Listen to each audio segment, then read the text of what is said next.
कब तक इस मन को दुलार करते रहेंगे? थक गए।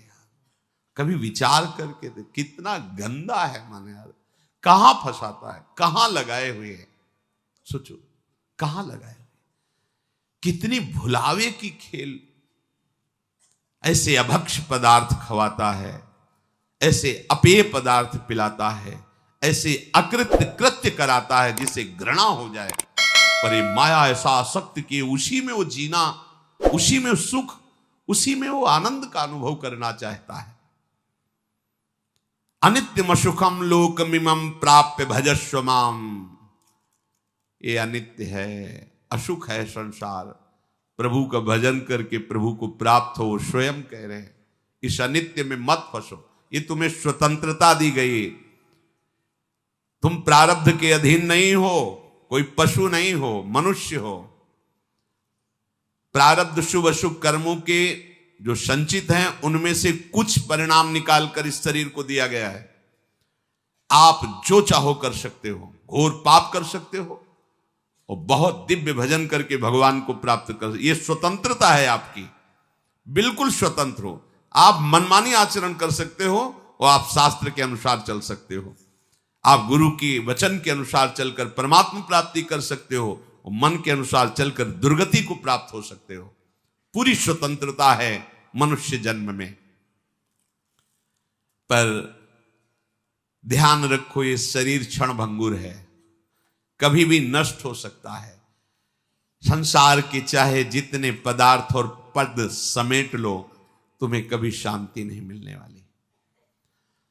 देखो आप लोग तो कुछ ही लोगों से मिलते हैं। हम बचपन से भगवान के शरणागत मार्ग में रहे, तो कानपुर महानगर है, एक से एक पदाधिकारी, धनी, फैक्ट्रियों के बड़े बड़े मालिक ऐसे मिले हैं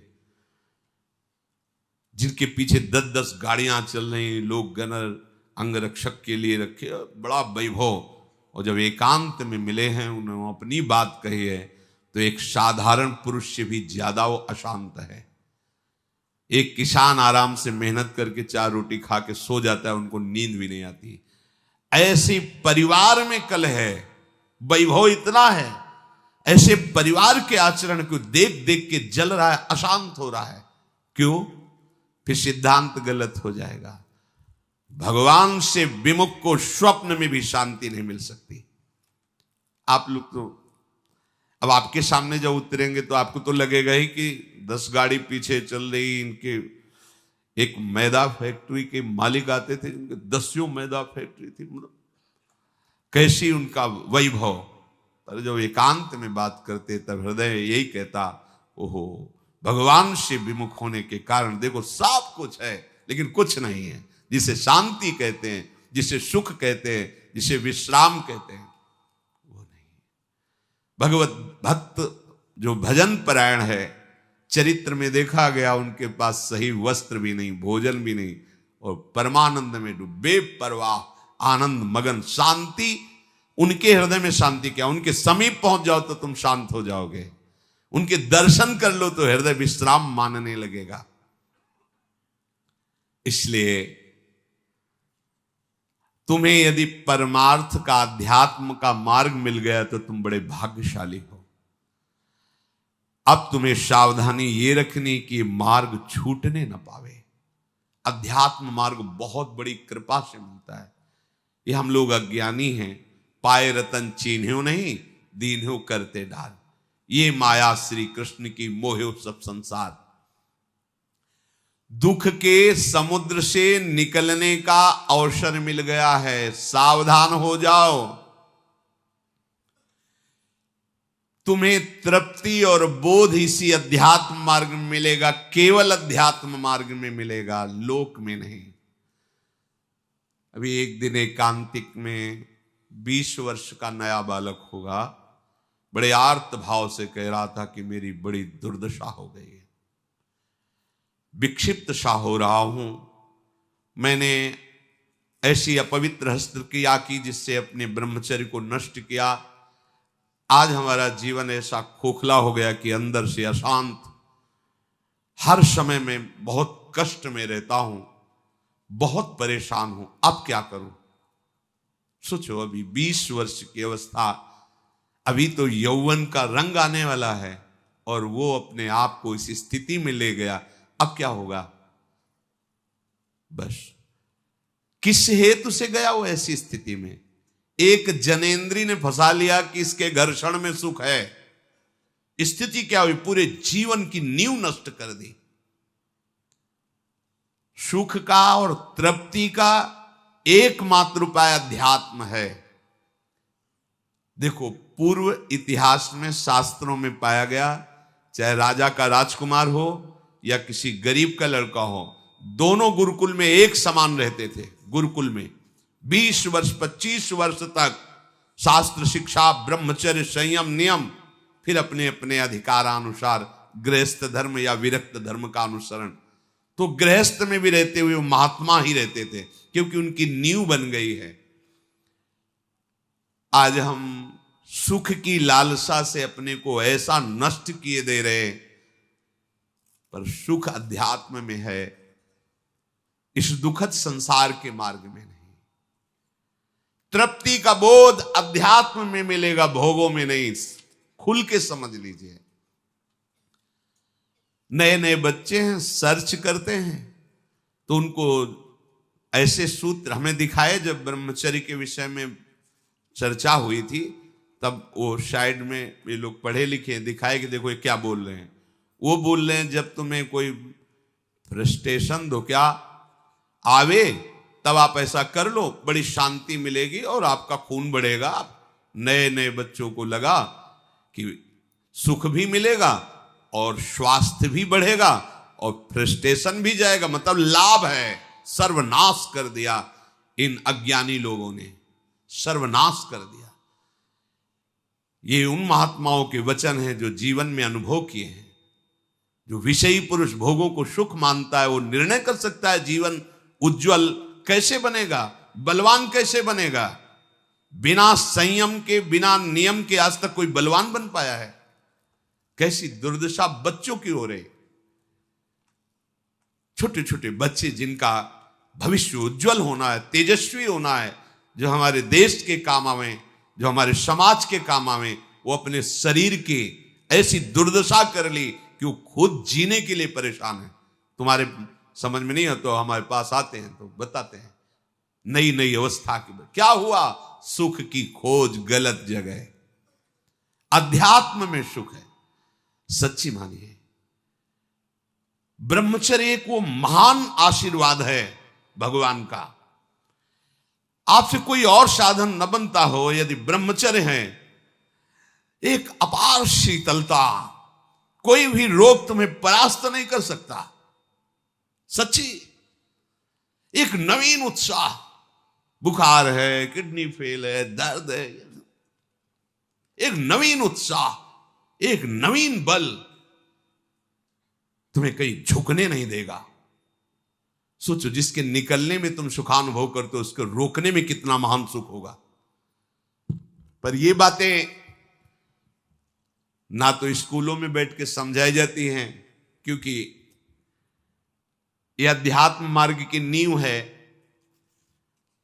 और आजकल सुविधाएं ऐसी बन गई, संसार के सुख का दर्शन, संसार के सुख का ही आकर्षण। तो छोटे छोटे बच्चे सब, अब ये आगे चलकर क्या इनकी जीवनी होगी।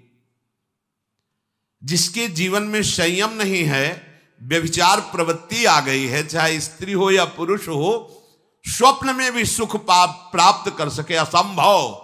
शुभ गति व्यभिचारी, व्यभिचारी की कभी शुभ गति सवाल नहीं उठता। अरे बाहर मरने के बाद जो होगा उसकी बात जाने दो, जीते जी तुम जीने लायक नहीं रहोगे। यदि ब्रह्मचर्य के साथ खिलवाड़ करोगे तो जीने लायक नहीं रहोगे। देख लो परिणाम आत्मवंचित करने वाला होता है। मान जाओ, मान जाओ, ये खिलवाड़ बंद करो। गृहस्थ धर्म में शास्त्र आदेश है संतानोत्पत्ति के लिए। बार बार हम प्रार्थना करते हैं, यदि आप कुछ वर्ष ब्रह्मचर्य रहकर नाम जप करें, फिर संतानोत्पत्ति की सेवा भगवान की सृष्टि वर्धक, तो आप देखेंगे आपका पुत्र तेजस्वी, बलवान, बुद्धिमान, धर्म का पालन करने वाला। जब आप ही बेविचारी हैं तो आपकी संतान क्या होगी? आप ही धर्म भ्रष्ट हैं तो आप क्या प्रकट करेंगे? जहां मां की महिमा का वर्णन किया जाता है, पहला पद इस सृष्टि में सबसे बड़ा मां का है। एक सन्यासी भी जब मां को देखता है तो दंड सहित साष्टांग दंडवत करता है। पिता उसको साष्टांग दंडवत करता है, लेकिन मां को वो साष्टांग दंडवत। मां के सामने कोई दूसरा पद नहीं, सबसे पहला पद। जब हमारे पवित्र आचरण नहीं होंगे तो हम क्या अपने बच्चों को शिक्षा दे देंगे? क्या उनको आगे बढ़ाएंगे? अध्यात्म का परिचय ही नहीं तो हम क्या बताएंगे?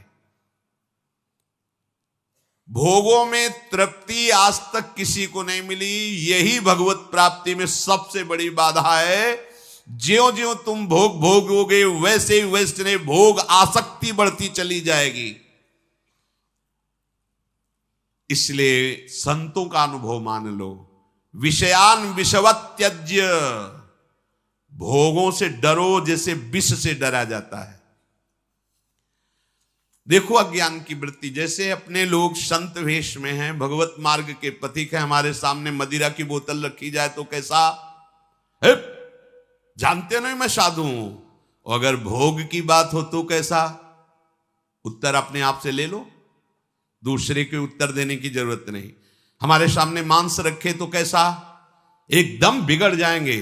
त्याज्य घृणित वस्तु आसुरी भाव की हमारे सामने रखते हो। और अगर भोगों की बात आए तो क्या वैसे ही हमारे अंदर बात आती है? त्याज्य विषय को हमारे सामने चर्चा, अलम विषय वार्तया नरक कोटि बीभत्सया, कैसा होता है? क्या हमारे सामने जो त्याज्य वस्तुएं आती हैं हम कभी उनको पाने की इच्छा भी करेंगे क्या?